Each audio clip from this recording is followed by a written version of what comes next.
Good evening, good morning, good afternoon, everybody. My name's Keegz, and welcome to podcast number 41 on the 4th of April 2016. I am joined with, of course, Xenon. Hello, Internet. I'm still here. He's still here. See how high intro that was? It was good. It was. It's very high impact. I Summoned up the impact. Sorry. Yeah. I'll introduce our guest now, Xenon. Sorry. I'm sorry. We're also joined by Ashkatron. Greetings, I emerge from the depths. He's here from the depths. From the dark, dank memes of the internet rises Ashkatom. Oh gosh. Cthulhu, our lord. Keegz, what's been going on? Tell me what's been happening in your life for the last 2 weeks, since the last podcast. What amazing things have happened? Not a great deal. I've lost a lot of sleep watching the CSGO major. That's about it. Oh my god, yawn. Ashkatom, what have you been up to the last 2 weeks? The last 2 weeks, I have not been up to much, but since the last time I was on the podcast, I have graduated university, moved out of home, and have come to join you wonderful people here. Those are your three crowning achievements. Graduated university, moved out of home, appeared on podcast. I dream big. Fair enough. Xenon, what have you been doing since the last podcast? Well, glad you asked, Xenon. Well, fuck all. I don't really have anything to add. I don't really know where I was going with that, so I dug myself in my own grave. Well, I'm glad we asked Xenon. Yes. Great contribution. Yeah, I know. I really had nothing. I was just, yeah. I was filling time. That's all I was doing.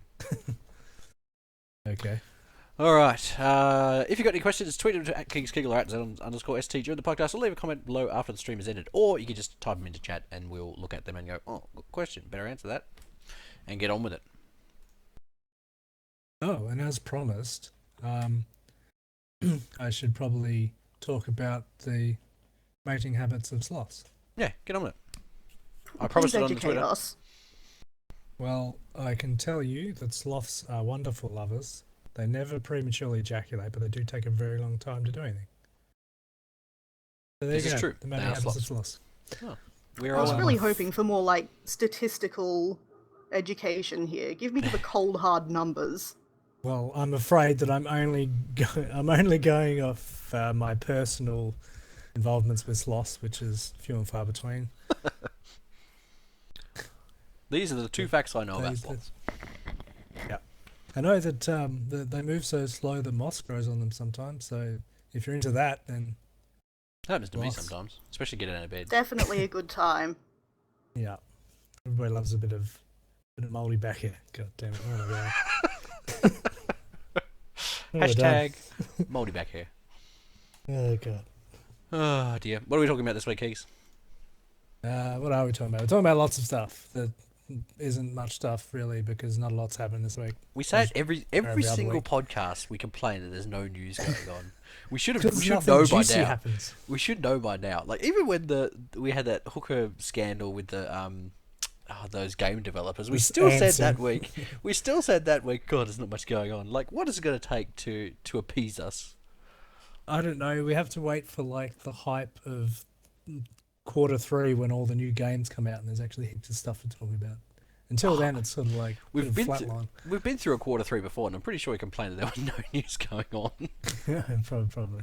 We're just like complaining. That's what this podcast is about. Complaining. Yeah. We complain. Complain. I like it. I like it a lot. Led that onto the logo. Good value guest already. All right, let's move on. Should we get on to the headlines? Yes, let's do that. Yes. Fuck it, let's headline. And yes, I use headline as a verb. Your desktop in VR. Virtual Desktop is available on Steam for $14.99 US or $1,000 dues. It's a virtual desktop, which it's a virtual desktop that you use in an Oculus or a Vive. So you put your goggles on and you actually see your own desktop in 3D, which sounds like kind of cool. Keegz, what do you have to add about this? Yeah, I guess. I mean, if you want to have to turn to look around your desktop. Well, I've got 3 monitors, so I turn my head anyway. I've kind of already got it, really. So yeah, so what do you need? What do you need virtual? I guess I can understand that for people who don't have 3 monitors, it would be quite useful. Yeah. If you could multitask things, like you could have, Photoshop and YouTube and stuff all, It's kind all of around like your room. you could have bigger monitors than you actually have, though. Really, it's like you can have I guess so. enormous monitors and be like, "Phew, look at the size of those monitors." There's almost like an infinite canvas application, Yeah. which could be interesting. I'm keen to give it a go. I'm gonna pay cash money for it. If I don't like it, I'm gonna get my money back on Steam. $15. I don't think so. No, I'm quite happy with my Keegz. 2D desktops. No, But- hold on. Not $15 at all. It's $14.99. Oh, I'm sorry. That's like sorry, $19.99 Australian. No, Yeah. it's like $100,000 dues. Australian dollar dues. That's right. That's 6 kangaroos in a gum tree, mate. Never has this podcast been more Australian. Now I just really want someone to ship Steam headquarters some kangaroos. I'll pay for that. Can I pay in kangas, mate? Is that all right? There's hundreds of them here. Full of We can kangas. Yeah. We can send a fuckload. Other features for the VR headset or the VR desktop include hardware accelerated 360 video playback, which is actually pretty cool. If you get on YouTube and one of those 360 degree videos, you can actually do that in actual 360 and look around at stuff. Same with photos. I've seen these. There's a plugin for Milk Drop if you're into that sort of thing. It supports viewing videos. It has multi-monitor What's Milk support, Drop? so you could actually spread your programs across 3 monitors rather than having one big monitor. And you can create custom environments and stuff as well. So it's interesting. It does require DirectX 11. So if you're on Windows 7, you're shit out of luck. But if you're on a reasonably recent operating system, then you should be all good to go. What's Milk Drop? Milk Drop. It's something you watch, from what I gather, it's something you watch while playing music when you are high. Yes. It's a plugin for Winamp. I actually had it years and years and years ago. Right, I know. Oh my god, it it's a is visualizer. too! Yeah, it's a visualizer. For That Winamp. was the shit when I was 12. Yeah. Yeah. I remember downloading Milk Drop. Everybody did, I think. If you had when Winamp was a thing, Milk Drop was the plugin. How to kick the llama's ass. Really kicks I'm the not going to llama. lie, I would still be using Winamp, but I lost it off my screen and none of the usual tricks have done anything to get it back. Oh, is it moved This off the edge was of the like screen? 3 years ago. Yeah. I've had that same issue. I still have Winamp installed, but I have moved on in my heart. It's gone. It's just sitting there watching you use other players. The thing was, I also downloaded a lyrics plugin to use with Winamp, as you do. Yeah. Oh, yeah, I And the know. lyrics window is still there. So I can look at the lyrics for these songs that I don't know are playing. It's great. If you know the keyboard just- shortcuts, you can still use it. Some It's of us just who aren't plebs have media keys. every now and then you're just going to pop up on the side. Who's the Spotify bitch? Cheating on me with another player? So, Milk Drop, it's a thing. What else? I'm just looking through the specs now. The minimum specs aren't that bad. It's like a GTX 640 and an i5. Yeah, the only real downside is you've got to be able to support DirectX 11, which rules out most older graphics cards. But to be honest, if you've got an old graphics card and you're using VR, then I don't know why it's crazy. You're crazy. You're crazy, I tell you. You're crazy. It also supports the controllers for the Vive, which I'm not sure how that would work. Ooh. I think I'd rather use a keyboard and mouse, but all good. Things and stuff. Things and stuff. Should we move on to the next one? Sure. What is the next one? Automobilista. Removed from Steam. Automobilista is a difficult word to pronounce. It's also It's a game. great name. It's a game on Steam. I think it's a rally game. I've never heard of it before, but apparently it was reasonably had a lot of licensed cars and some fictionalized different cars in it and various places. I imagine it had places like the Nürburgring and famous tracks like that. It's been pulled from Steam due to copyright infringement. All I can really say, because it doesn't it's only just happened in the last couple of days, is as far as they know, they're not violating any copyright that they're aware of, and they're just trying to figure out what it is, and trying to get it back on Steam. As of half an hour ago, it's still not on Steam, but you can buy it still from their own store if you really, really wanted to. Yeah. So I've never heard of this game. No, I hadn't heard of it either, but I was like, oh, it looks like an interesting game. I think it's just a generic rally game. I think it also has like F1 cars and other stuff in it as well, but yeah. There you go. Yeah. Another game bites the dust. Well, I don't know. Like, I suspect it's probably going to go back up on Steam, but yeah, I don't know why. From what I can tell in this article that I am looking at, that obviously nobody else can see, they did actually license the cars, though. They didn't just use them without permission. No, they're supposedly officially licensed. But all it really says is that this is from the developer, is that they have a variety of officially licensed cars as alongside fictionalized created content. So who knows? Like, it might be that they've failed to pay one particular license, or that there's some sort of legal wrangle in using it. Who knows? I'm going to go out on a limb, and I'm just imagining here that they were licensed to use the cars, but they misuse the brand assets in some way in the game. I'm guessing it's something like that. We're not expecting that. Yeah, I'm guessing it's some sort of technicality that they've been called out on that they're not aware of. So, who knows? Who knows? Not I. Hopefully they're lawyers. Yes. You would hope so. It's their fucking job. Cool. So, let's move on to the next one. Blizzard to remove Overwatch butt pose. This has been the hot topic of this week. Keegz, why don't you lead off? Why don't I lead off? Okay. Let me bring up the page. Ash, why don't you lead off? Yeah. Oh, good. This is going to be fun. Okay, well, I am not a Blizzard person. I don't play any of their games. But from what I have gathered from the Overwatch controversy, the big issue here is that the butt pose is not keeping in character with the female character they applied it to. They just took a female character and applied a sexy pose to her. Mm-hmm.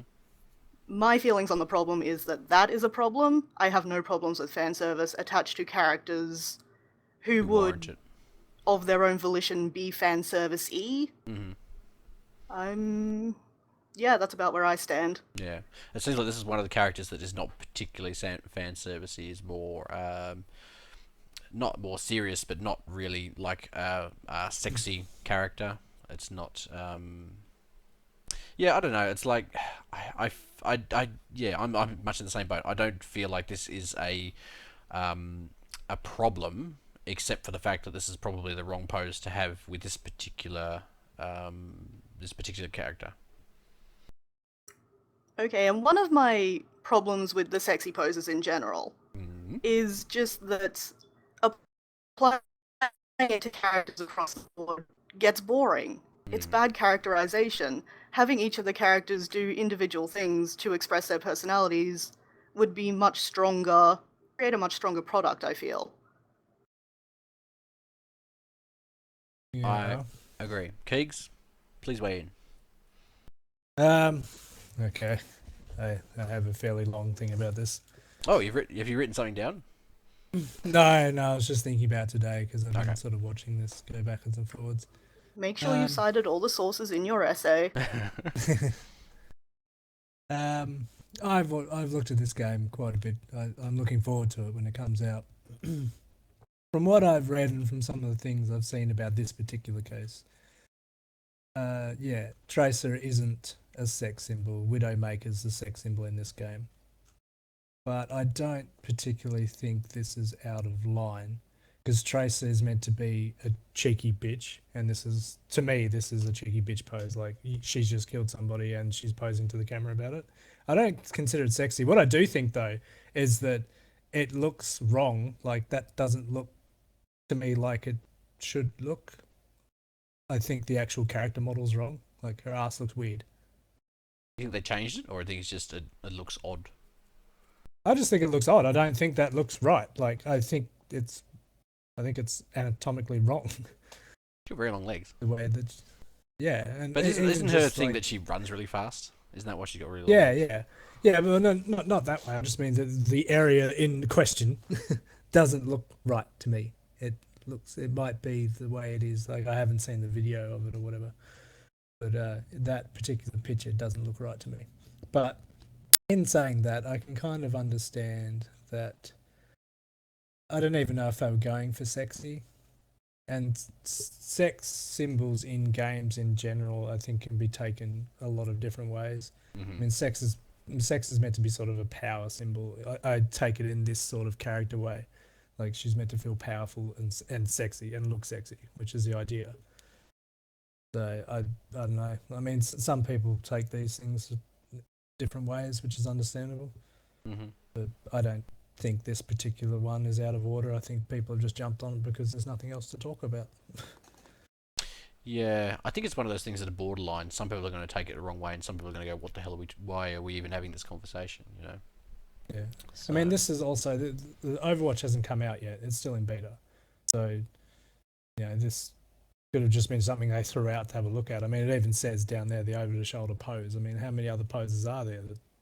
Is this just the one that's wrong? I mean, you obviously have an option because this is like an ending, a taunt pose. I mean, if you don't like it, don't pick it.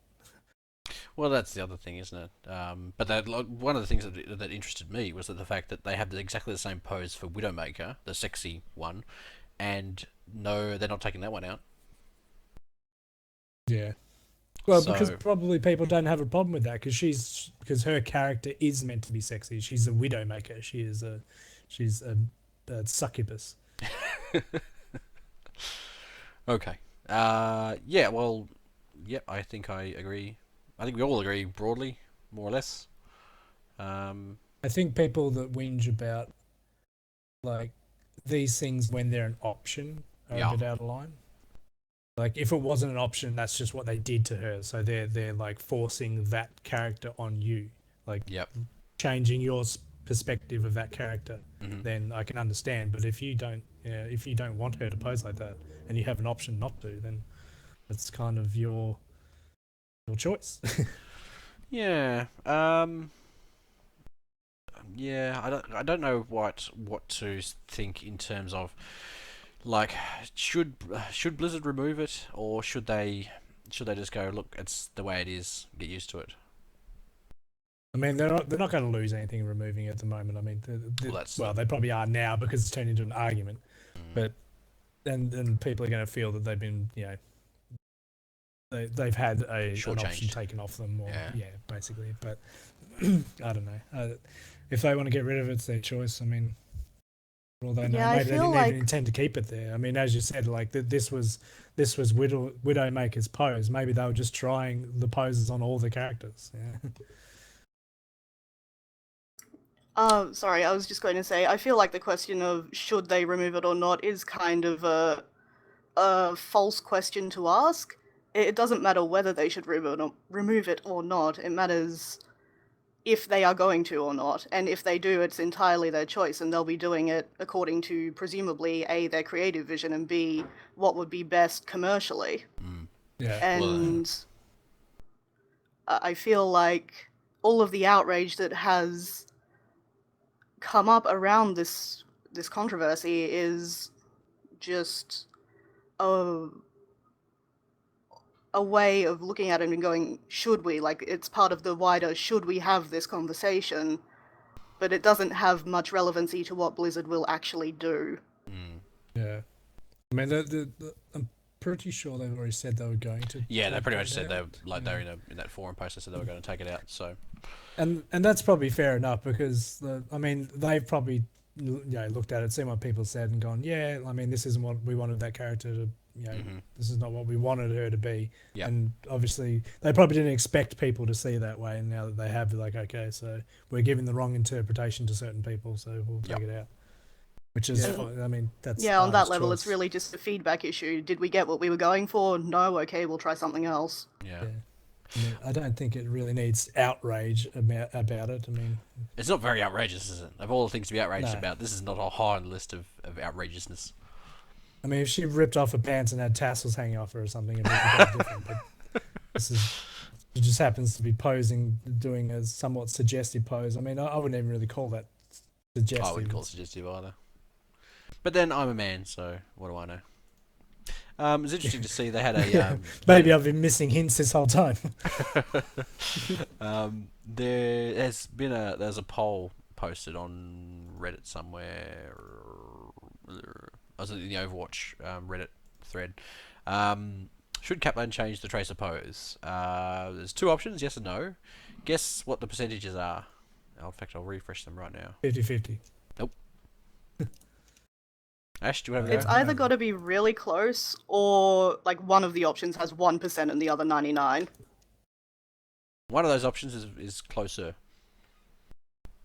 So yeah, two options. No was 89%. Yes was 11%, and there's 13,000 votes. So Okay. I think a lot of people have voted, and a lot of people said no, we should leave it in. And I kind of understand. Like once it's in, I feel like I'm losing something. I don't even play. I don't even care that much. But I feel like if I've seen something and seen content and gone, this is something that I now have. This is something that I have, and then they take it away. I feel like candy's been taken away from me. I don't like it. Yeah. I mean, like I said before with the option thing. I mean, if it's an option, then like you can't really be mad at an option. Yeah, it's only if if it offends someone else. In fact, it didn't even really offend the guy who started the forum post. It only offended him because his daughter looked up to Tracer and liked watching the Tracer trailer, and sort of was like this character is like a female symbol to his daughter, a positive influence. Yeah. And then they came out with this butt pose, which was one very small part of a very large game, and indeed a reasonably wide-ranging character. And I don't like. I have to come down and know, like, they shouldn't really. I don't think they should take it out. I think it's my ending opinion. Like, if it comes down to like someone boil it all down, yes or no, should they take it out? I think I'd come down on no. Yeah, I don't think they should, but I can understand their reason. Yeah, exactly. I mean, it's not a yes or no proposition, but if it came down to yes or no, I'd have to say no. So. Yeah. All right. Anything else on that before we move on? I think we covered it. Good. Ruse is dead. What is Ruse, I hear you say? Well, it's a game from 2010 that nobody plays anymore, and they certainly don't play it now that Ubisoft have pulled the plug on it. You can't buy it on Steam anymore because the licensing for some of the contents ran out. So, if you're not aware of what Ruse is, I shall bring up. I was going to say I'll bring up the Steam page, but I can't. I remember this game and when it was coming out, because I actually looked at it and thought, oh, that looks all right. I mean, I get what it's about, yada yada. And their marketing at the time was that it was meant to be. Well, it wasn't meant to be, but it could be played as like a Surface game, like it was one of those digital tabletop games. Yep. When it first marketed, I think it came around the same time as some Surface thing Microsoft was doing, and they sort of showed it at EDC and things like that. Yep. Which was sort of the hype around it. And then after that, it turned out to just be a pretty average. I think it was like a turn-based strategy game. Yeah, it's an RTS. Yeah. So it's real time. Yeah. Yeah, so it was released in September 2010. It was on Windows, PS3, and Xbox 360. It's a strategic war game set during World War II and focuses on the invasion of Nazi Germany during late 1944. So it's basically just a top-down, real-time strategy type game. It was never a great game. Like, it was one of those games that was just good enough for people to play and keep playing. And in fact, they kept a reasonable player count going for years. And in fact, I've got a stat here. So since about 2012, they've sort of maintained.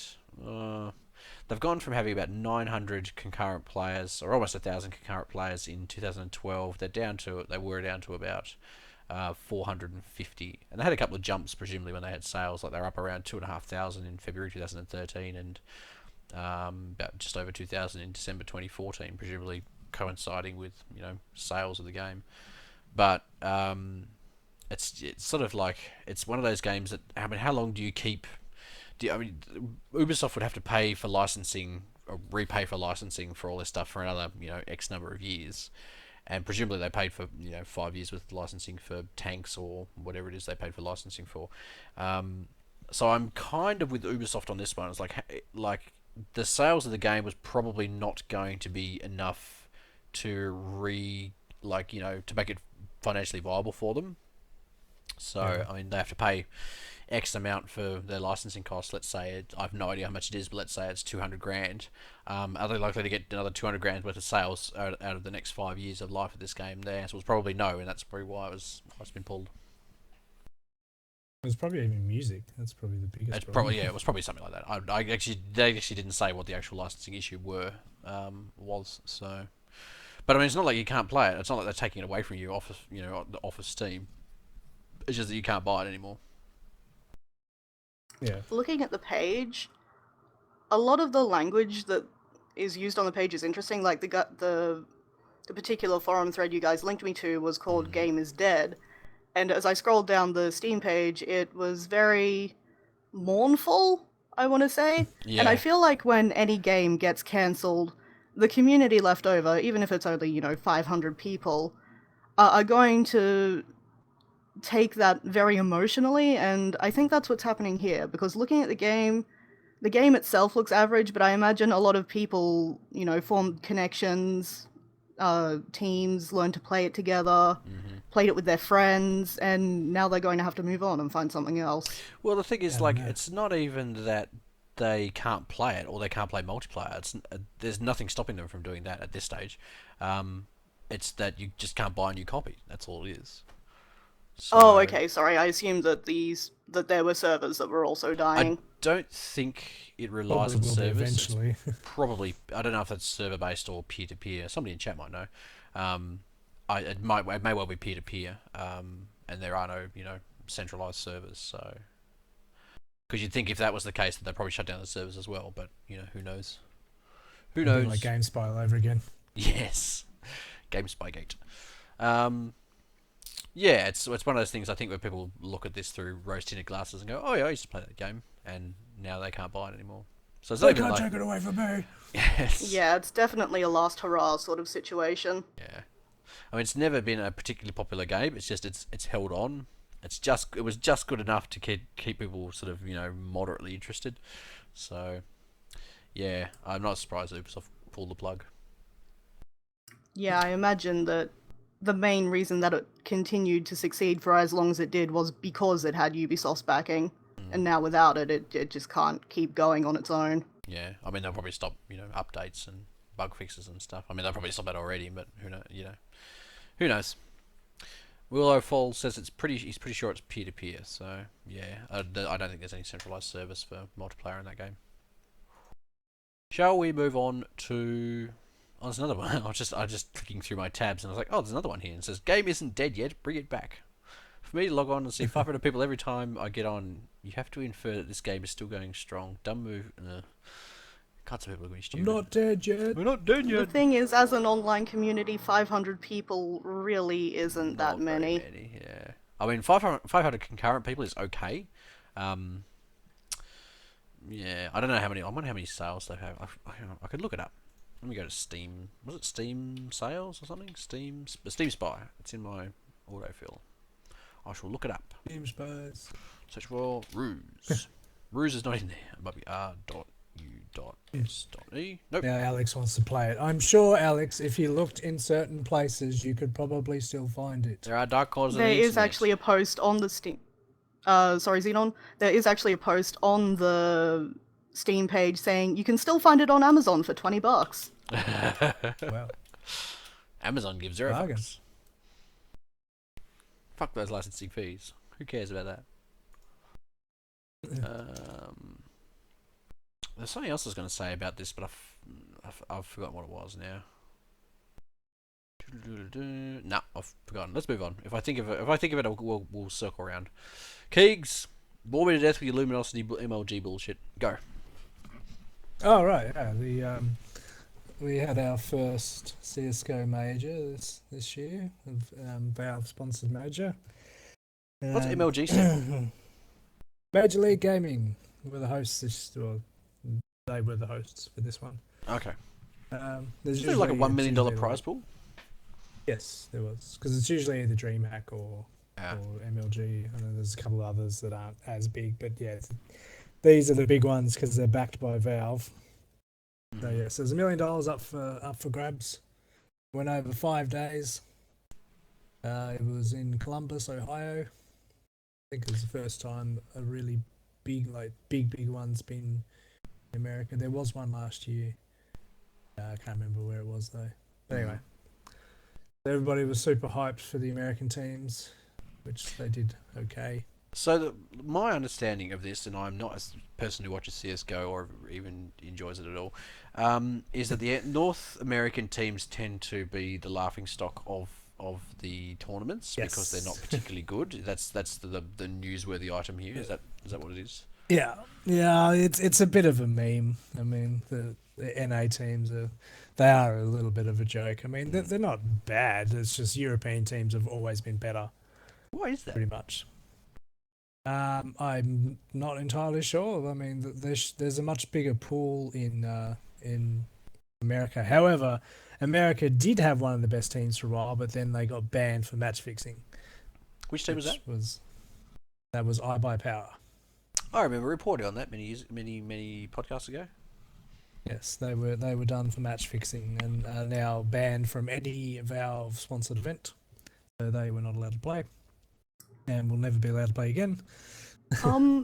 Just to interrupt, I did not know about this, but were we really expecting anything other than match fixing from a team named iBuyPower? Well, that's actually their sponsor's The name. sponsor, yeah. The sponsor. That just makes it better. Yeah. iBuyPower is like it's like a PC iBuyPower parts online store. Yeah.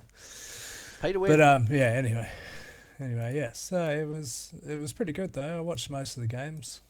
Why is it called I had to MLG get up Columbus? quite early because it's in Columbus, Ohio. Oh, okay. Of course. Where else do you hold your CS:GO matches? The majors are always named after where they're held. Usually in Europe. I was going to say it's odd that you'd have it in North America, given that all the teams there are not up to scratch. Well, they did pretty well this year, actually. I think that was wise because they wanted to give them a chance, so they were sort of because they go around, so everybody gets a fair share of. It's kind of like the Olympics; everybody gets a fair share of going to a different country and being the hometown sort of thing. I can't wait till MLG is hosted in Guam. Guam. I hear the internet's really good there. But yeah, it was a pretty good event. There was a lot of people. It reached it broke its own record for viewers. It got to Concurrent viewers. 1.345 million. Yeah. 1.3 people. 1.3 million people. Okay. That's less exciting. But okay. In game. It was just one guy with 2 monitors. Yeah, that's right. They're all just Twitch bots, just trying to get the drops. But it was pretty good. So you've been watching this all week. Yep. Anything interesting apart from this obvious, win? Anything interesting happen? There were a few upsets. I mean, the favourites, Fnatic, who have won the last 5, got knocked out in the group stages. They didn't even make it to, was it semis or groups? No, it was groups. I don't even think they made it to the semis. No, they didn't. Is it that Fnatic don't have the same team as they had when they last won? Nope, they've had the same team for the last 5 wins. Yep. And this time they got beaten quite early by a US team. Oh, wow. So that was pretty interesting. I'm calling match fixing. Home field advantage match fixing. Yeah. The other sort of not favourites, but the European popular team, the French team, Envious, got wrecked, which everybody was quite upset about.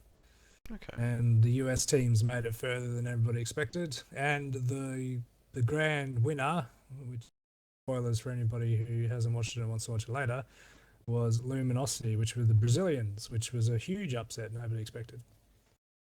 So they sort of came from out of nowhere and ended up winning, which was a huge thing for them and everybody watching. They kind of deserved it though. They're pretty cool guys. So yeah. Cool. I've had enough of That CSGO. was- Let's move on. Okie dokie. 16-year-old hack Steam. This is the watch paint dry simulator that was on Steam for a very short period. So if you're not aware of this, there's a 16-year-old programmer who had been telling Valve for months beforehand, before he uploaded this game, that there were security problems with the Steamworks process. And if you're not aware of what Steamworks is the API and interface that you use to upload your games if you're a developer and do updates and that sort of thing. So he's a member of Steamworks, like he has a login for Steamworks, and he had been telling Valve about these security problems, and that Valve had been doing, as Valve did fuck all about it. So we went, right, I'll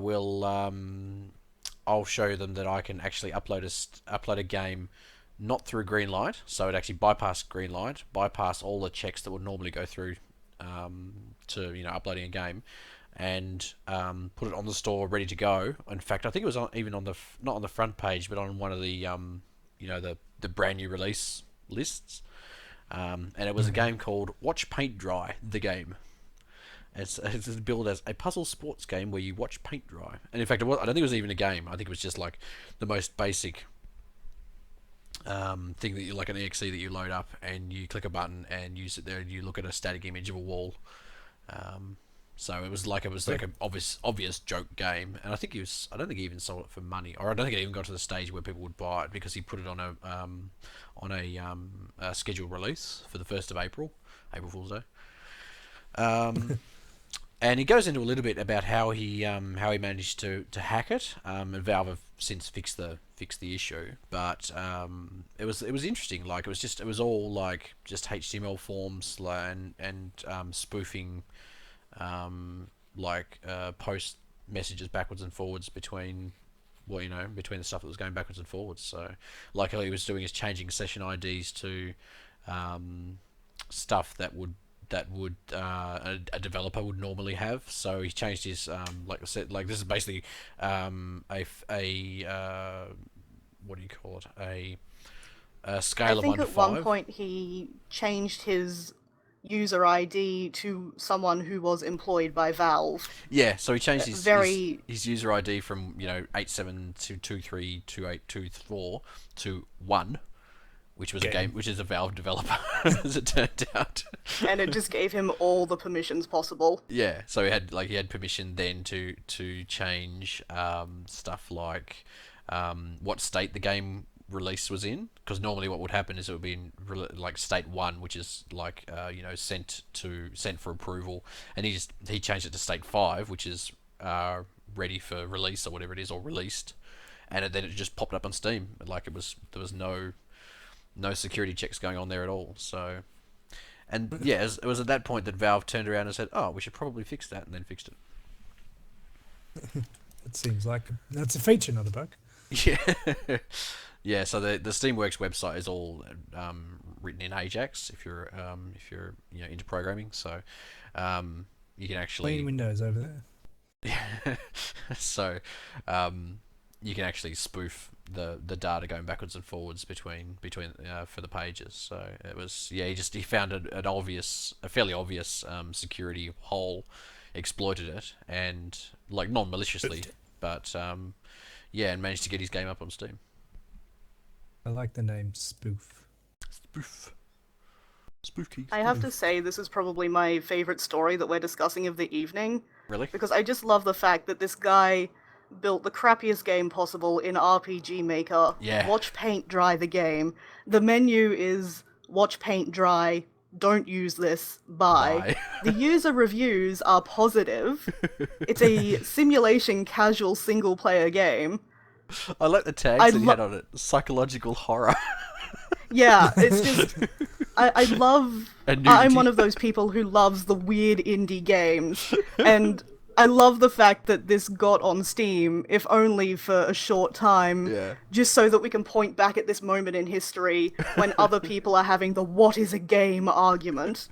It's the best. I love it. It's like a visual novel where nothing happens. Exactly. It's fantastic, but something might happen. Yeah. And that suspense is what keeps you there interacting with the scare quotes game. Yeah. That's right. And if he adds achievements, so the longer you've been like sitting Oh, there staring at it, that was the more other thing. achievements you get. Is it actually had I'd be- he built trading cards. Wow. And you Yes, actually, apparently the trading cards were legitimately amazing. Yeah. I bet they're worth a shitload now too.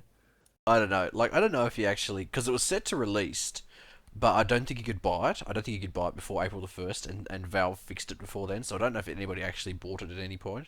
That bit's a little bit unclear, but if they did, yeah, those trading cards would be worth some money. It'd be worth a minute now. But yeah, I just love the sort of guerrilla warfare of it. Like Valve just wouldn't pay any attention, and he was just kept saying, "Look, there's all these security holes. It's quite easy for someone to do this," and they just kept on ignoring him. So he did it, and then Valve had to sort of go, "Well, I suppose we better fix this problem, then, God shouldn't damn we?" it. So I love it. I think it's Damn I think it's awesome. kids. Damn kids.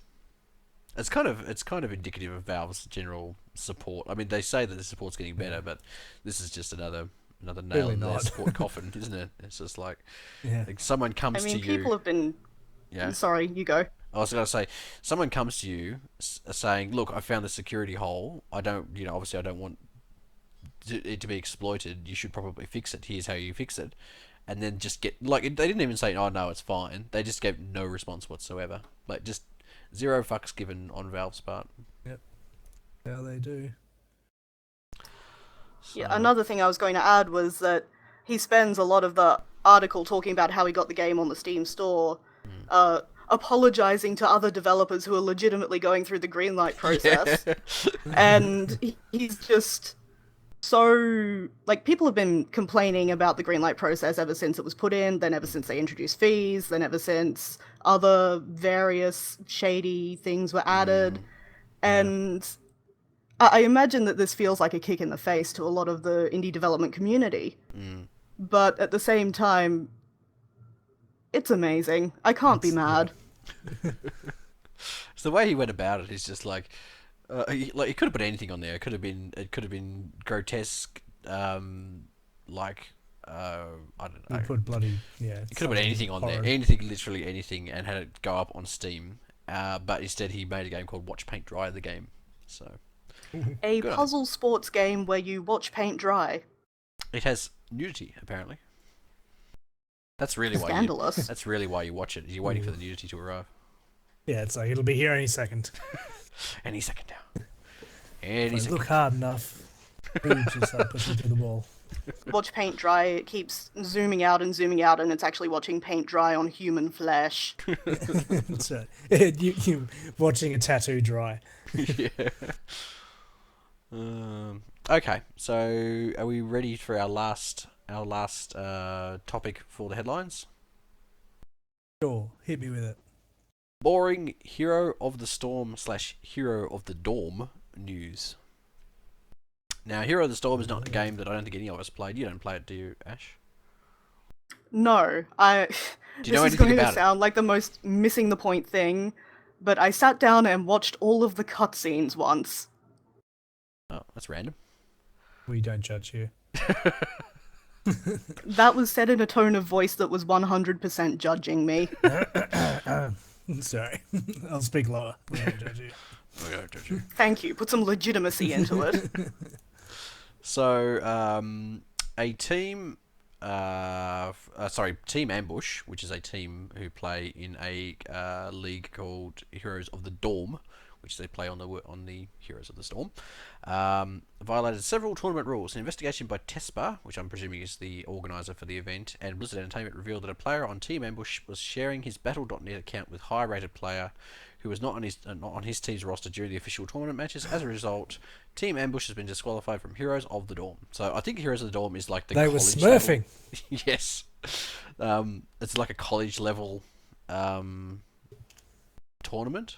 So, but I can't find very much information about it, and I don't care that much about it to actually go looking. So, Just Oh, some friendly competition. yeah. Oh, smurfing, they're assholes. Smurfing's bad. Where did the term smurfing come from? I think I've asked you this before, Keegz. I don't know where it comes from. I just know that that's the generic term for it. Okay.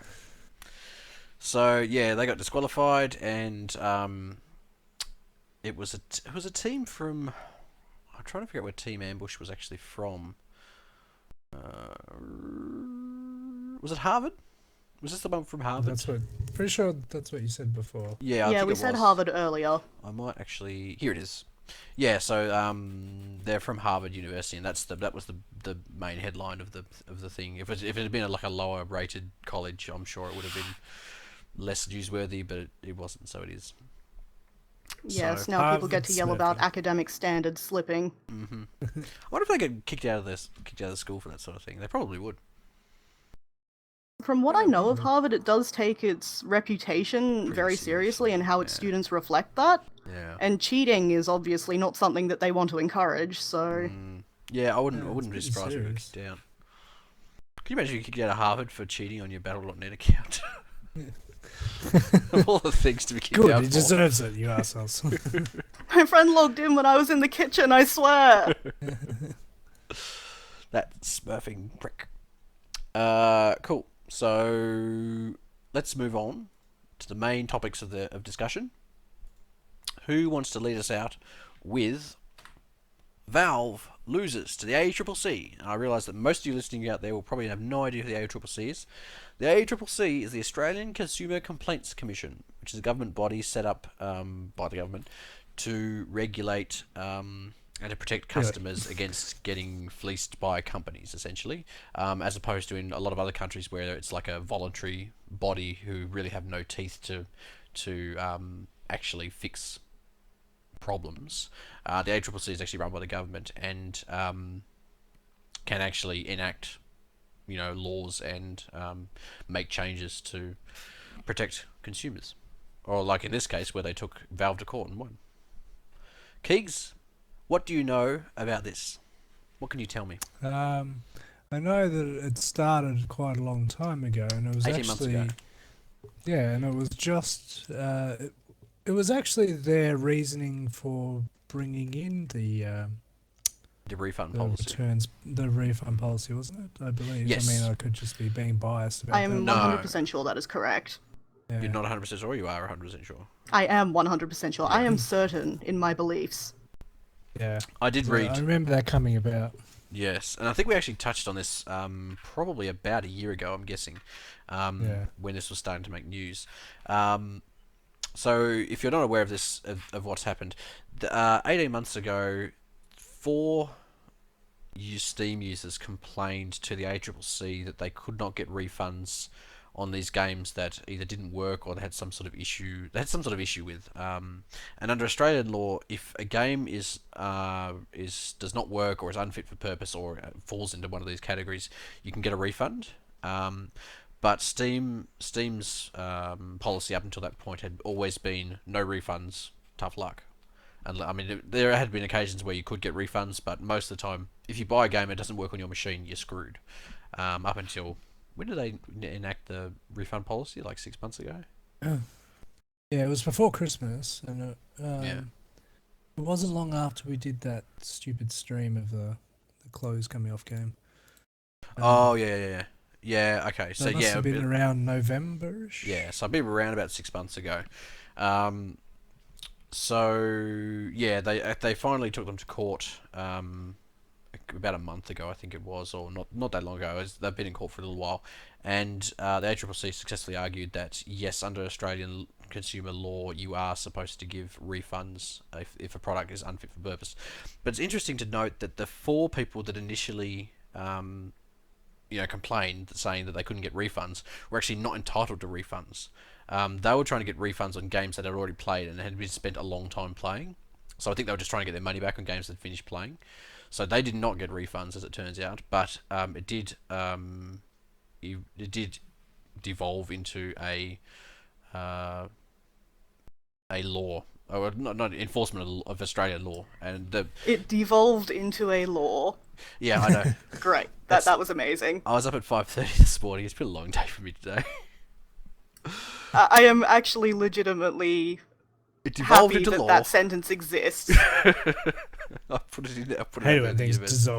devolve into law. Devolved into law. So the ACCC's issue was that Valve did not have a refund policy, and under Australian law, you have to have a refund policy if, for reasons I've outlined previously. Valve's defense was the fact that it doesn't actually conduct business in Australia, although you can buy stuff when you are in Australia, like buy their goods. One of the key points was that up until 2011, software was not defined as a good, but they actually changed that in 2011 to include electronic programs, or there's some sort of weird wording for it, but basically so that software is included as goods in Australia. Yeah, I think that was one of the biggest things to come out of this, is that they actually there was the first time that a court had defined, well, in Australia anyway, defined a digital item or digital thing as a goods. As a good, yeah. Like previously, there was a weird law that meant that if you bought a game and it came in a box with a CD or like hard copy media, that was counted as a good. But if you bought it online, that did not count as a good. So that was interesting stuff. I don't think this is that big a deal either, because the only thing they're really asking Valve to do is to, from what I read, is that they need to, because they've already done the returns policy thing, which is fine, but they need to offer a number within Australia to call support email and the address, basically. Just somewhere we can contact physically in Australia. Yeah. And that was the other thing, was that that Valve said, oh, well, look, there's no one to call. Like, we don't have an office here. There's no physical presence in Australia, which I think was slightly weird, because there actually are data centers, or not whole data centers, but data center space in Australia where Valve has purchased presumably rack space and have their own equipment, presumably for caching and that sort of thing. So that was something that came out of in this court case, was that they actually had about over $1 million worth of equipment in Australia presumably for caching and stuff like that. So and Valve had previously said, we don't have there's nothing in Australia, like we don't have anything in Australia, and that was one of the main points that won the ACCC the argument, was that the ACCC said, you have equipment in Australia, therefore you are doing business in Australia. Yeah. I think they were also trying to skate around it with grey import laws, because they also claimed that because they were selling in USD, that they didn't do business in Australia. It was just Australians somehow magically paying them for their things. Yeah. Yeah. Well, that doesn't really hold up either, because all of the amounts get converted into Australian dollars, and then the Australian tax is slugged on top of that. So that's not. Yeah, I can see why that they really didn't have a leg to stand on in this case. I mean, it's not. To be honest, it's probably not going to end up being a big deal for them anyway. No. They might have to pay a fine or whatever, or do pay the court fees. But in the end, all they're going to have to do is just hire a tech company, give them their policy, and that's it. You just need to call that company, and that's really it in the end. Well, they don't even need to do that. They could actually just have a 1-800 number that redirects to the US call center. Yeah, I guess so. If they have a call center. I don't think Steam actually has a call center, but no, maybe they do. Do they? Or they don't? No. No, they don't.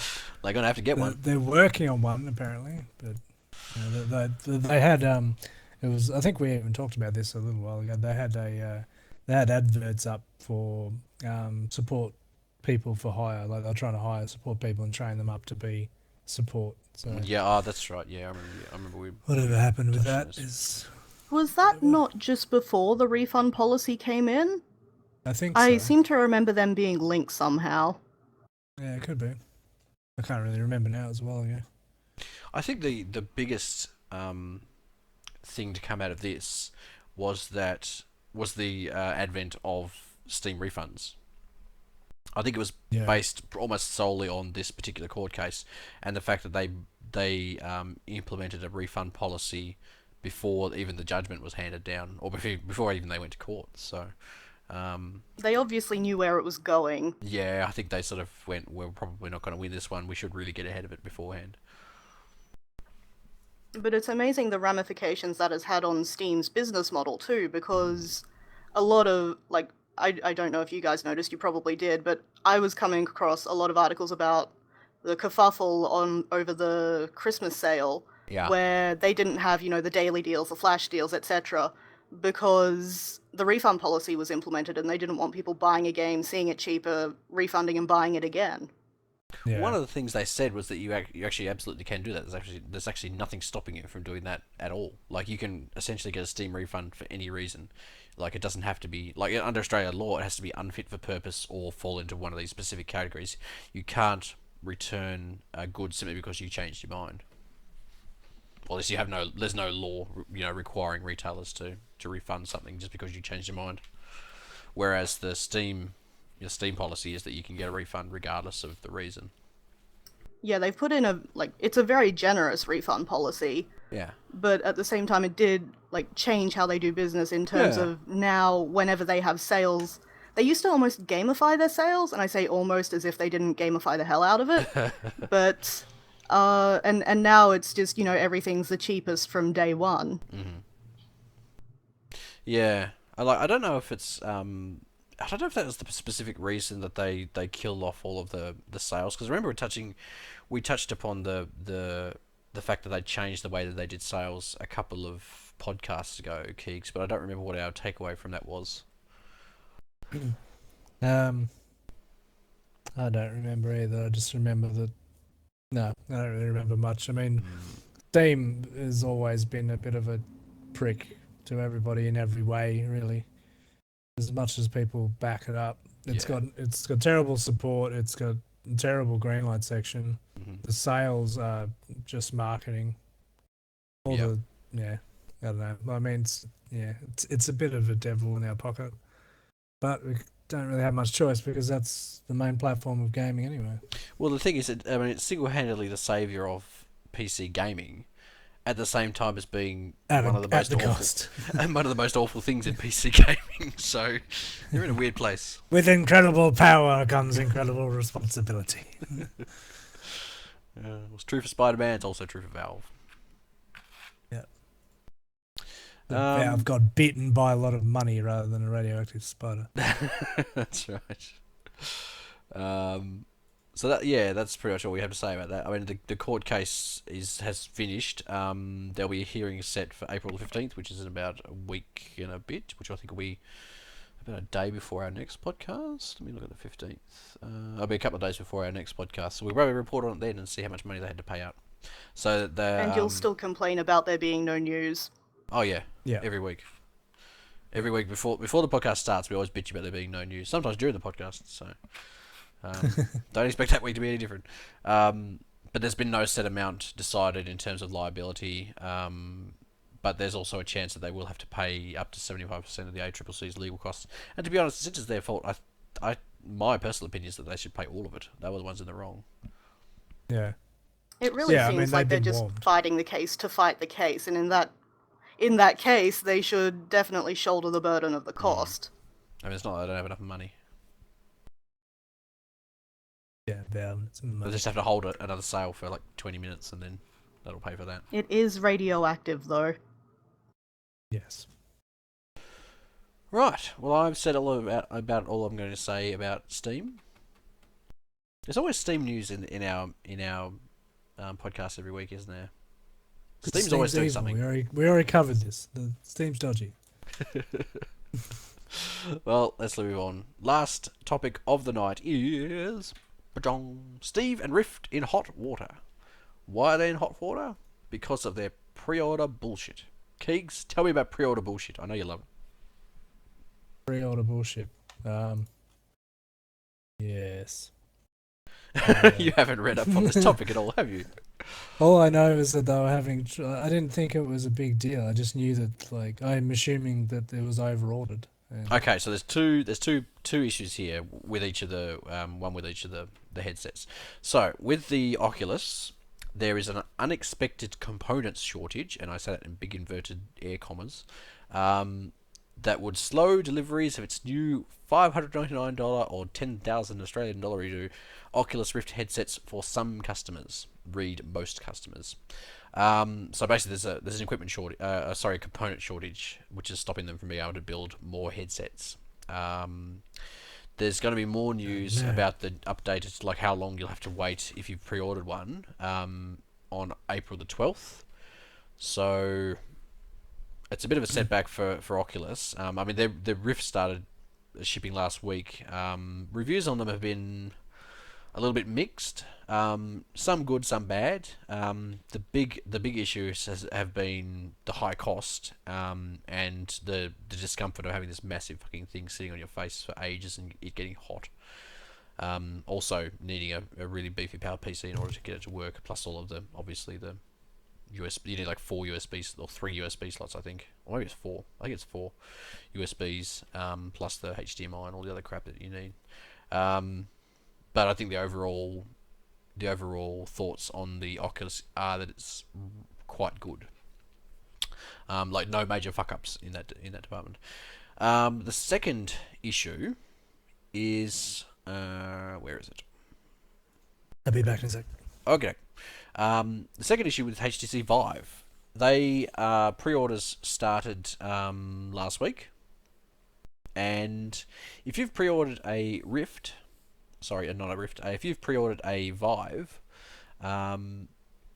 there's been lots of issues with getting payments through. So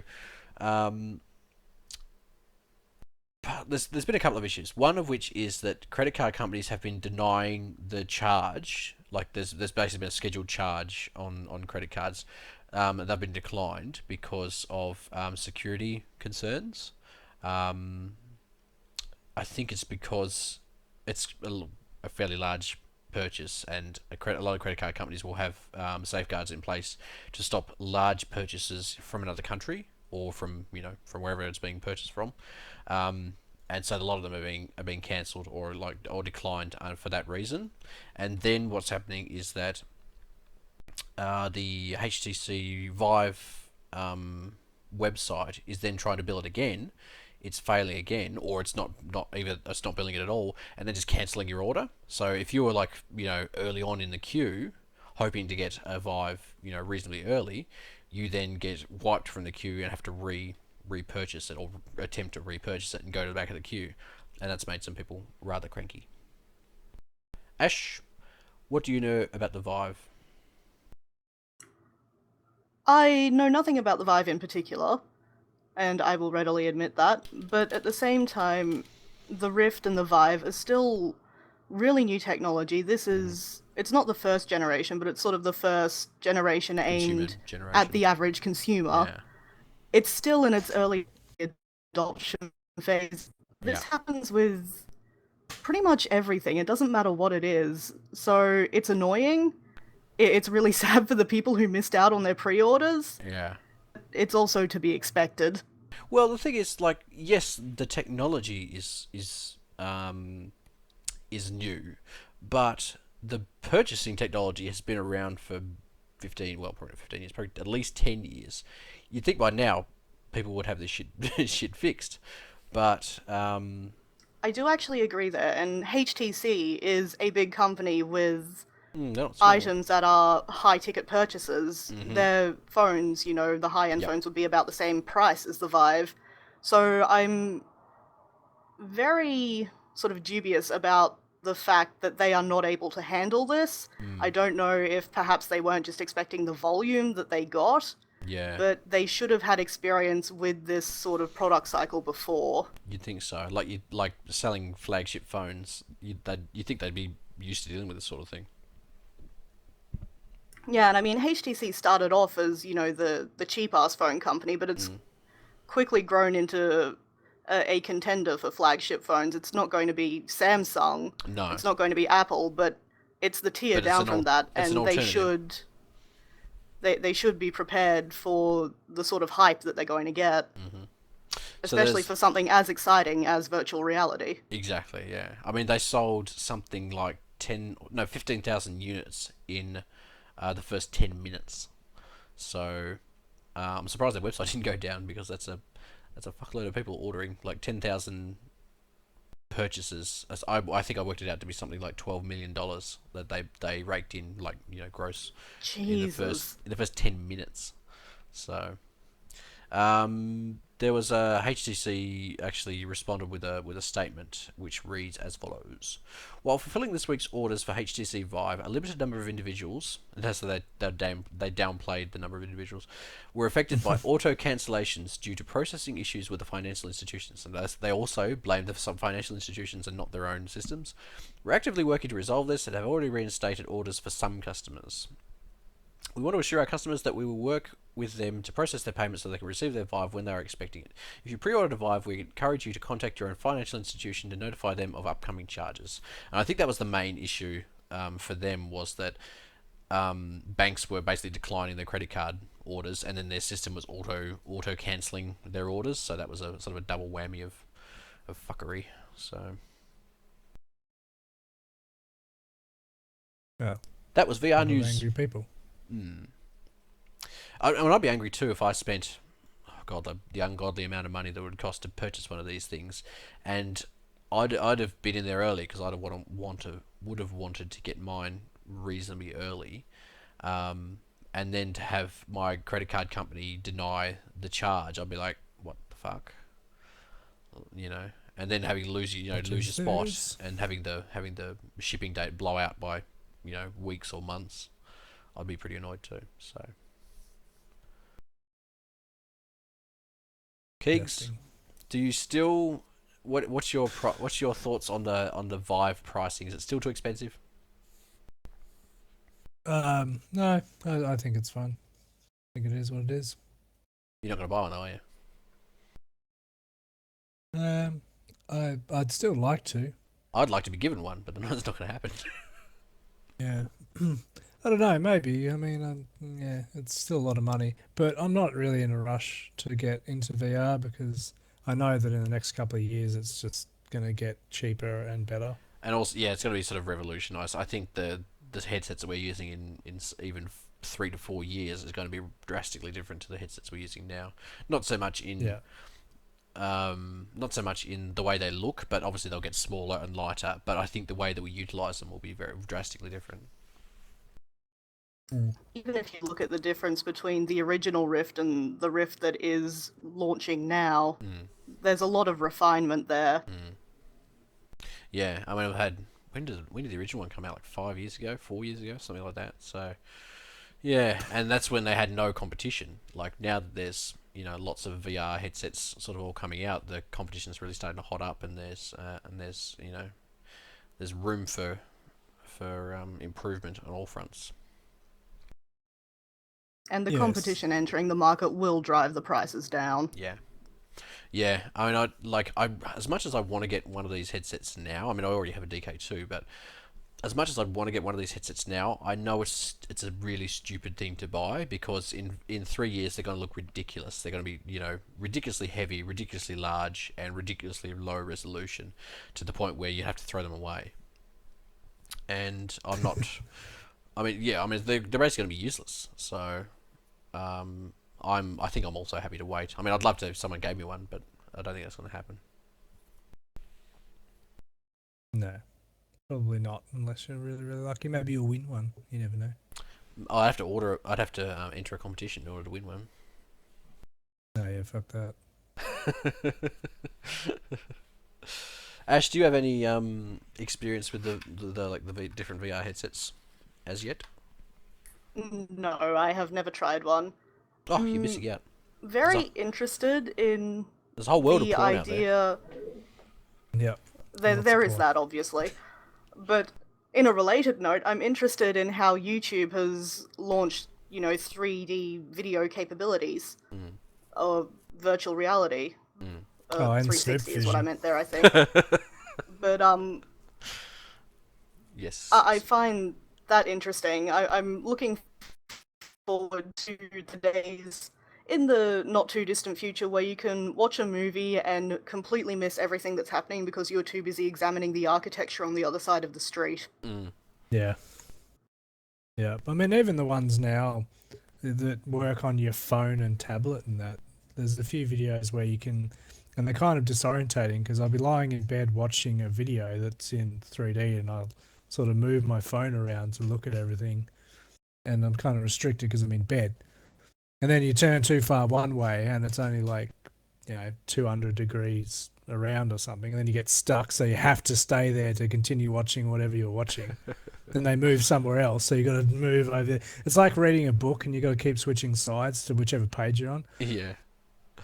You said like a pleb. like 10 times worse. It's like watching a video that is constantly moving out of the off the edge of the screen, so you got to keep moving the screen to look at whatever it is you're looking at. So. Yeah, it's very tough. In a semi-related note, I'm actually considering updating my phone to something like a S7 or a Note 5, both of which have Gear VR capabilities. So I might be able to get a Gear VR soon and test that out and see what it's like. Report back. Yes, buy phone, report back. I've heard good things about the Gear VR stuff, and just as like an entry level thing. Yeah. I think in order to, for portability and getting someone who has no idea about VR, being able to sit down at a table with a headset and just basically plonk the phone in, no cables, no batteries, nothing else required, and just show them, I think is really useful. So yeah, we'll wait and see.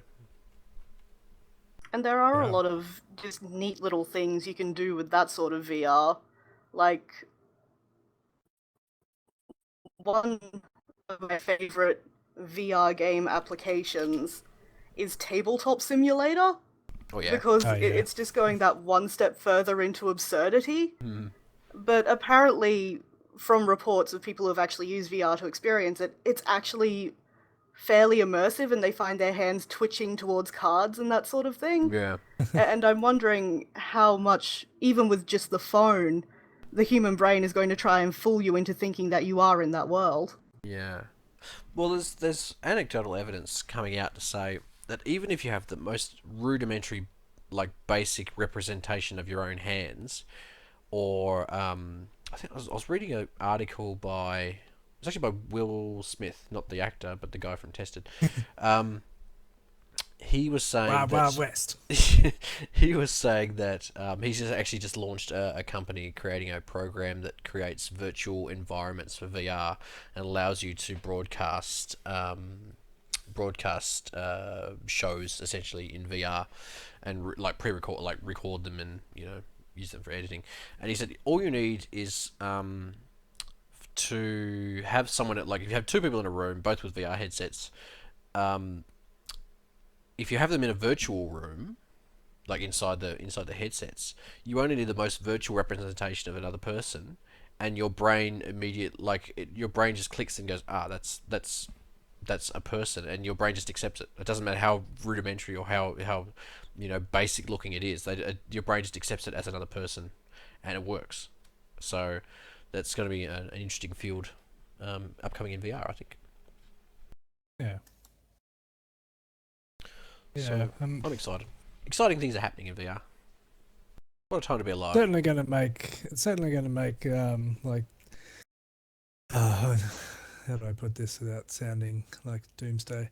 It's certainly going to make the whole social media, I guess, I wouldn't say problem because I've grown up in it, but people interpret social media as an issue because nobody really interacts personally anymore, and this is only going to fuel that even more. Because it's gonna, our personal interactions will be digital even more so, even I guess kind of by making them more personal, maybe. Yeah, I mean you lose the physical touch, but at the same time it can become more personal because I don't think that's far away though, personal touch. Well, even then you can't actually physically touch another person. You're touching a representation of someone else, so. Isn't that what touch is? I guess so. And then we can just sit in our chairs, connected, and never have to leave. Never have to leave the chair again. Soon we'll be born into the Matrix. Yes. What was that movie with Bruce Willis? I was waiting for the Matrix reference. 12 Monkeys. No, it was the movie where they have like their own clones walking around. I can't remember what the name of the movie's called. Someone will know it. Someone in chat will know. Yeah, the same sort of thing. Like they basically had their own sort of human representation, like a robot that they sort of walked around and controlled, and instead they sat in their own bedrooms in a chair connected to this machine. Avatar. Like that. Yeah, kind of like an Avatar. Well, yeah, I guess it is like Avatar, but it's like an Avatar as well. So, like super. I feel like this sort of thing has been a theme in media ever since even the vaguest possibility of virtual reality has become a thing. Yes, I agree. Sean Ferris says he was promised free animus by Taconic. I'll have to have words with Taconic later, Sean. No animus here. This is an animu-free podcast. I think we haven't talked about anime at all in this podcast, have we, Keegz? I haven't watched any anime for ages. I actually signed up for the free trial of Crunchyroll. Oh, yeah. After hearing you talk about it. I finally cancelled mine. The only reason I signed up for it is because ads started appearing, and I've never had ads on there before. I think it's like there was a bug that they recently fixed where I just never saw any ads, and it was always just ad free, and I was like, this is awesome. And then ads started appearing, and I was like, fuck, I better sign up for the free trial then. So. Make sure you like, if you're not going to continue paying for it, make sure you go into your settings and I've already done it. Did it today. Yeah, I didn't do that. Like, I think it's probably worth it, but I don't get enough time to sit down and watch enough of it to feel like it's worth it. Yeah, I would buy it if I kept watching it, but I already have Netflix that I don't watch, so I don't really want to have more things that I'm paying for that I don't watch. Oh dear. If you've got any questions, hit us up now or forever be questionless, because after this, we call it a day and go home to bed. I've been up for coming up on 18 hours now, so I'm more than ready for bed. Keegz, what time did you get this morning? I woke up at 3:30 to watch the final. Oh, that's right. Have you been up since 3:30? I sort of woke up, watched the first half of the map, fell asleep, watched the second half of the second map. So on and off since 3:30. Yeah. No wonder this is a low intensity start. Like I was like, we haven't quite got the intensity that we normally would have for a podcast. And it's because we've both been up for stupidly long amounts of time. So, there's also that there isn't really any news that I'm super passionate about this week. Like, it's been fairly boring. Like the interesting that 16-year-old hacking Steam was interesting, but I wasn't that. It wasn't really scandalous in the way that we like. So I'm excited for my virtual desktop. I'm going to go and steal back my SDK, my DK2 from Photos tomorrow, and go and install it and try it and see what it's like. Oh yes, I'm not. Just all of your talk about a low intensity podcast. It's okay, guys. You can blame me. Nah, it's definitely not your fault. It's not your fault. I was just like, even before the podcast, normally we'd like Keegz and I talking and stuff. There was just silence for like half an hour before the podcast. We're just both just sitting there reading, or in my case, just staring off into space. So we're even here early for it. Yeah, we were. We were actually what early games this time. What games have we been playing then? Let's kick that off. Games I've been playing this week. I actually opened my Steam page because I knew you'd ask this Oh, question. you've been playing that game I told you to, Underhell. Underhell, yes, I have been playing Underhell. And you are fucking not even a quarter through it. And I've been told I'm not the even end of it. I've been told by someone I'm not even a fifth of the way through it, and I thought I'd finished. Yeah, you are nowhere near it, my friend. I'm still watching the popular YouTuber play it, and he's up to episode 8, and these are hour-long episodes. Yeah, I mean, I played it for 3 hours, I think, and you can tell it's a mod for something else, and it's made by probably I'm guessing a single guy or maybe two guys. There's a lot of content in it, but it's quite low quality. Is the problem I have. I will say that it does get better. I thought the same when I watched the start of it. I'm like, this is like, it's interesting, and yeah, it's okay. And then it sort of had a twist in it, which you're about to be up to if you play it more. It's got a bit of a twist in it, and things change. And then it gets a bit more faster paced. And yeah, it gets very like it's kind of it's weird. Interesting though. I wasn't The I wasn't going to play it again, but since you said there's something coming up, maybe I will. Give it one more go, and like I'll help you get through the bit you're up to because that bit sucks, and you need it's like a puzzle which is annoying. You need to get through, but after that it sort of picks up pace a bit more. And I will say that the voice acting does get better as you get into the prison section. It's actually got some interesting voice plot behind it. Okay. Because one of the things I hated, and I really, really hated it, I didn't realise it was happening at the time until like almost directly afterwards. I went, you fuckers. They actually reused the same level 3 times. And that annoyed the shit out of me. Because it's like, you go into that car park complex, you got to fight all the way down to the bottom, and they're like, oh, the door's locked. You need to go all the way back up to the top, so you got to go fight all the way back up to the top, like the place where you've just been. And then you get all the way up to the top, and then there's some stuff happens, and then you have to drive from the top all the way back down to the bottom again. It's like, you have got your money's worth out of this model. For fuck's sake. Yeah. I hated it. I mean, okay, you'll probably hate that a little bit later on, because the same kind of thing happens, except you find as you're in the same place, but you start finding quicker ways to get around. Okay. Like but yeah, I'm still quite interested in it. It's they put a lot of work into it because it is like a fucking surprisingly long game for a mod. Well, the thing is, it's only the first chapter. Yeah. And but the thing is that surprised me was that it was released in 2011.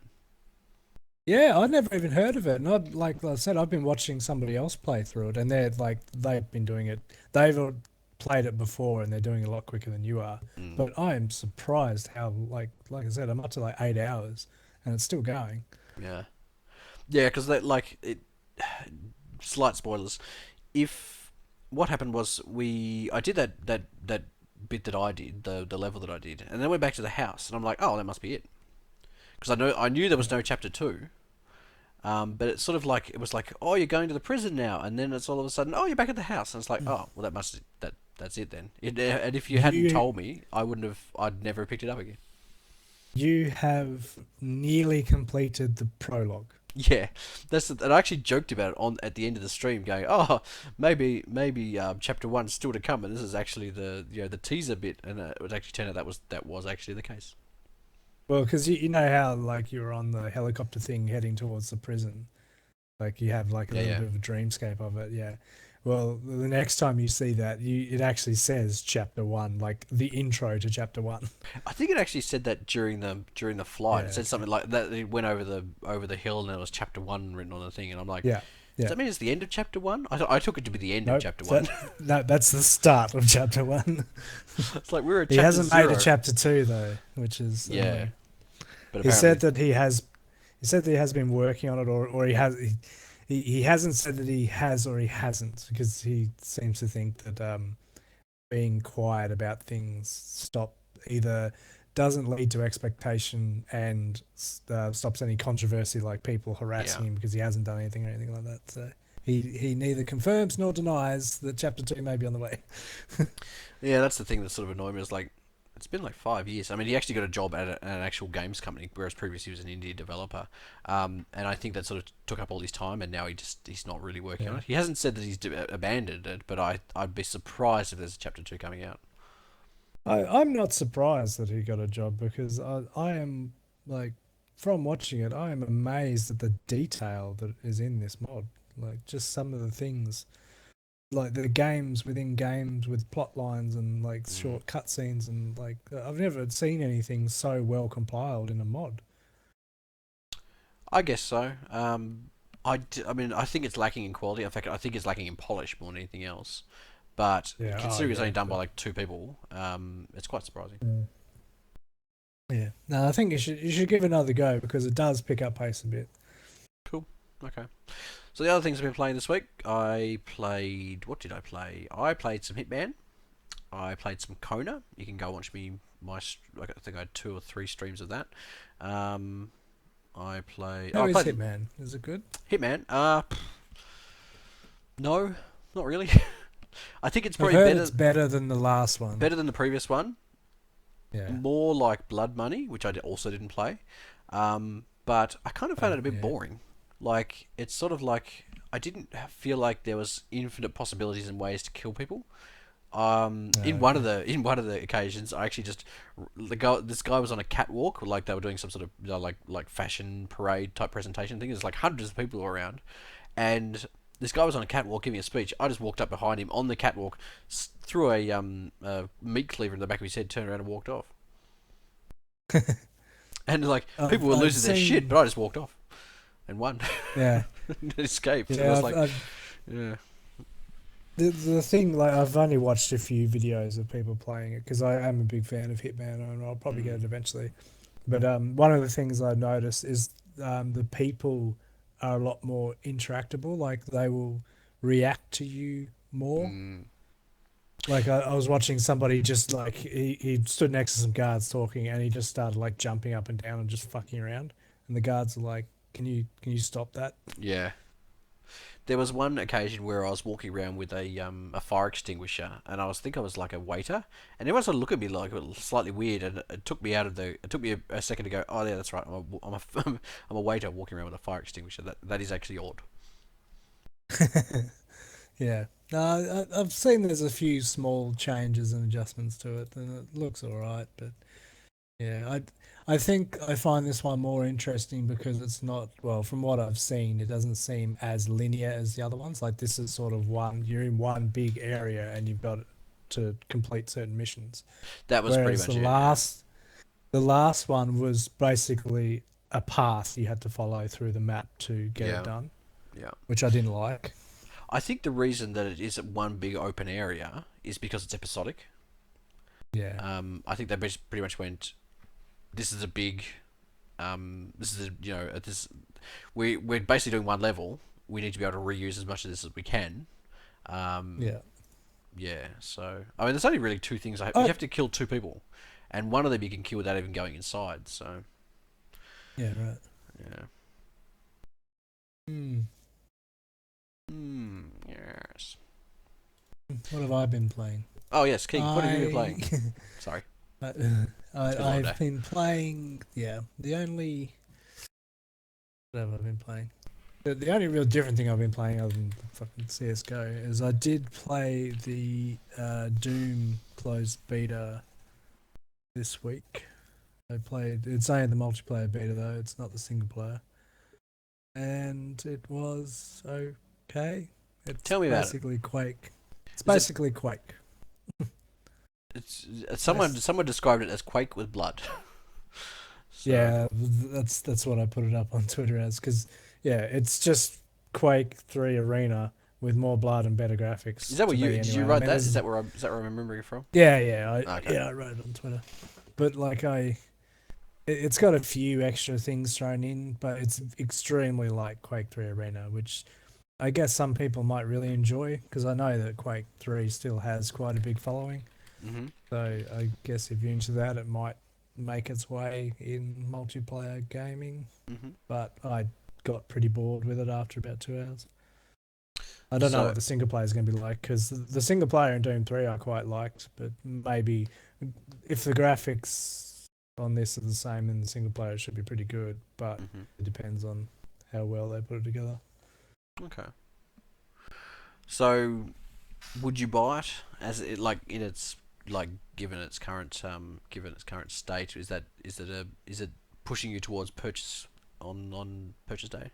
I'd buy it on sale if I could see some of the single player, but that's about it. I wouldn't go out of my way to purchase it, especially not for multiplayer, because it's just not my bag.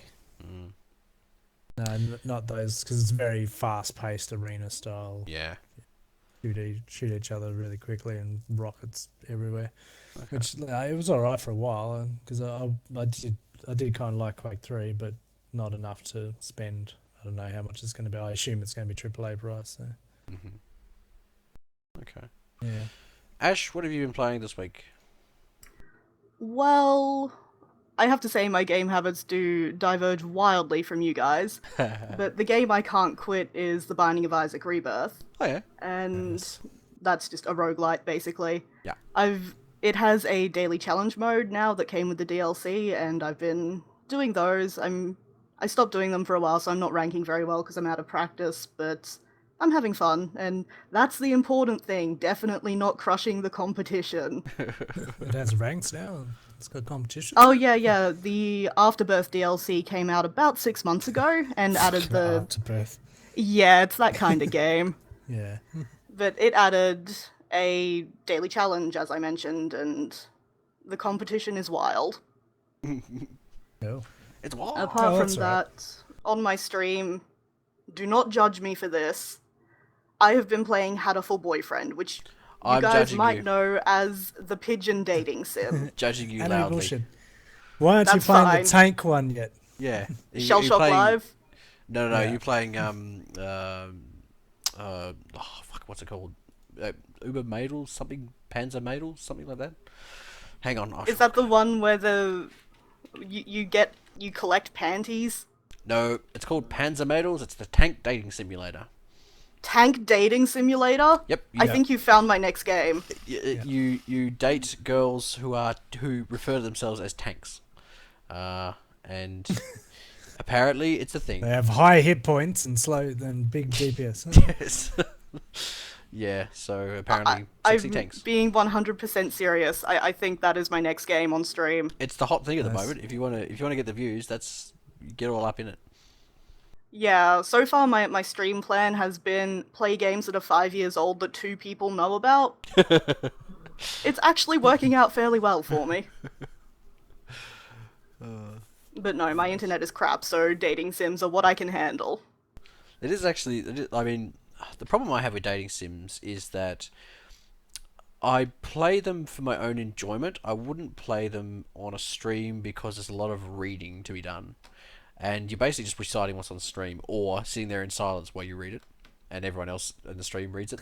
And I don't think that makes for a particularly good streaming viewing experience. Or maybe it does, but maybe if you could do voices and stuff, it'd be okay. I know Dodger has made a living doing exactly that, but I don't find it that interesting. So I mean, I do like visual visual Yeah, novels, I mean, but- streaming is just a hobby for me, so I'm not doing it too seriously.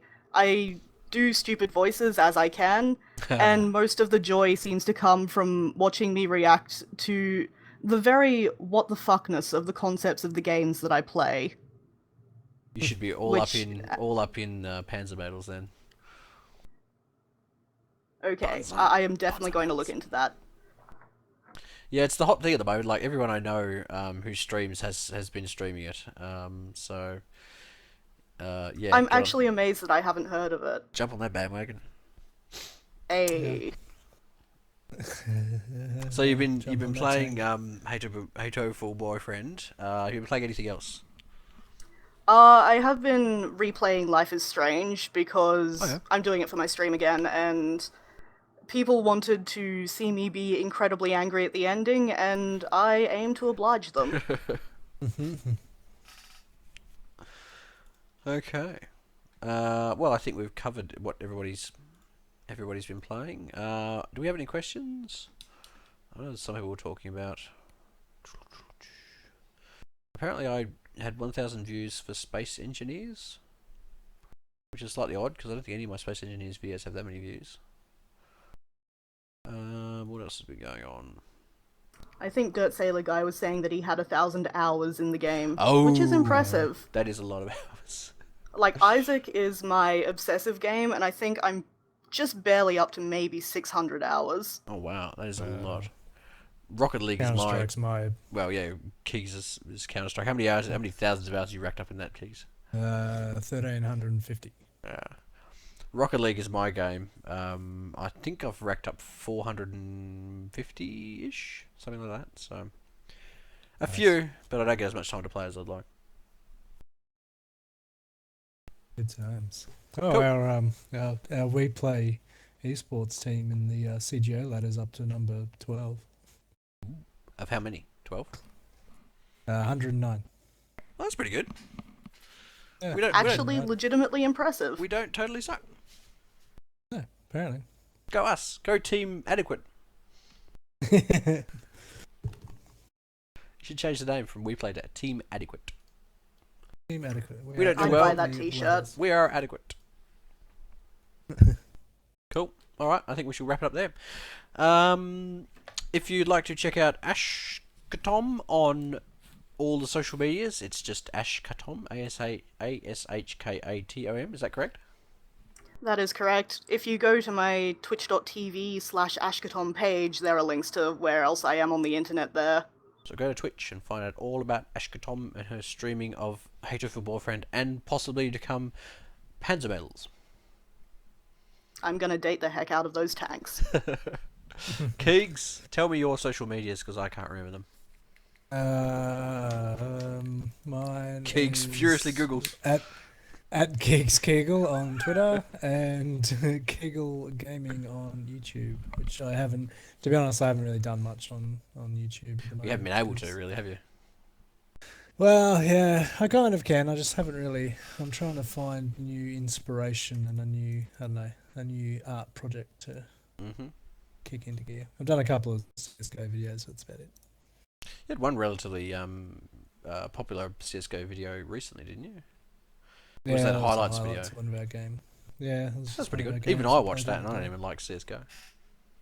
See me doing unbelievable op shops. Bleh.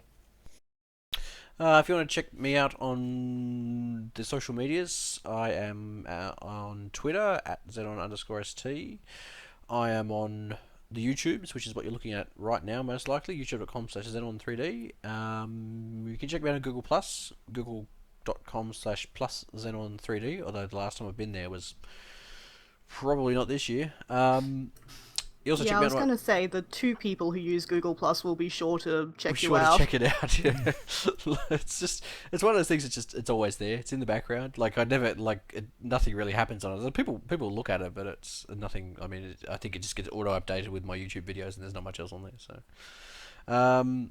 you also check out my blog, xenonblog.com. I'm updating that more often now than I have done for the past 6 months. So jump on that. Check out our Reddit, which is reddit.com/r/WePlay for Reddit related stuff. What's on there, Keegz? You're the Reddit man. That's mostly just the SoundCloud podcast at the moment, and I don't really bother putting the SoundClouds on there. I just put the YouTube ones. Okay. I link a couple of your videos every now and then, and The good ones. bits and pieces. Yeah, I filter out the shitty ones, so there's probably hasn't been one on there for a while. What else? I think that's it. Thanks for True Key for our kick-ass intro and outro music. You can check out his SoundCloud on soundcloud.com/TrueKey. You can check us out on SoundCloud. This podcast will be up on SoundCloud probably tomorrow or whenever Keegz decides to upload it, or soundcloud.com/WePlay Podcast. And I think that's it. I think we can call it for the night. Thanks very much for watching, everybody. Thanks very much for our special guest, Ashkatom. And we shall see you all in 2 weeks. Bye-bye! Bye. Farewell, I return to the depths. Bye, everybody!